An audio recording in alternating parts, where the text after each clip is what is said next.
Today we'll have an introduction to the Old Testament. So the very first piece that we have from the Old Testament, we're going to call the Torah. That would be the Hebrew name for the Old Testament. Now the sources of this date back to about 1000 BCE. Now the theory is that the Torah has multiple sources, and the earliest sources we have are on leather or on papyrus scrolls. So a lot of themes that run through the Torah or the Old Testament are power, goodness, and there's a mercy of a single God.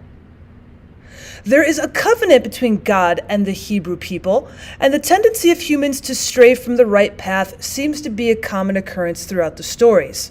However, when they do stray, there's usually a merciful God with forgiveness.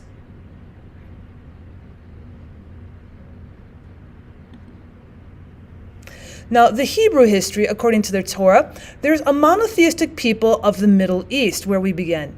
Then Abraham and family settled in Canaan, which is modern-day Israel, after emigrating from an area around the Tigris and the Euphrates rivers. Now, their ancestors moved to Egypt because of a famine, and once they were there, they were enslaved by the Pharaoh. Then Moses leads the Hebrews out of slavery and Egypt and back to the land of Canaan, which they called Exodus.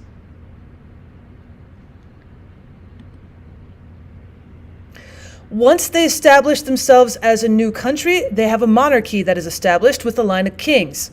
Those kings would include King David, who establishes Jerusalem as their capital, and King Solomon, who's going to build their first temple. Now, eventually, the Hebrews are going to be conquered by the Assyrians, and the temple will be destroyed. The Babylonians come along next, and then many Hebrews are then exiled into Babylonia. And eventually, the Romans will take over this area.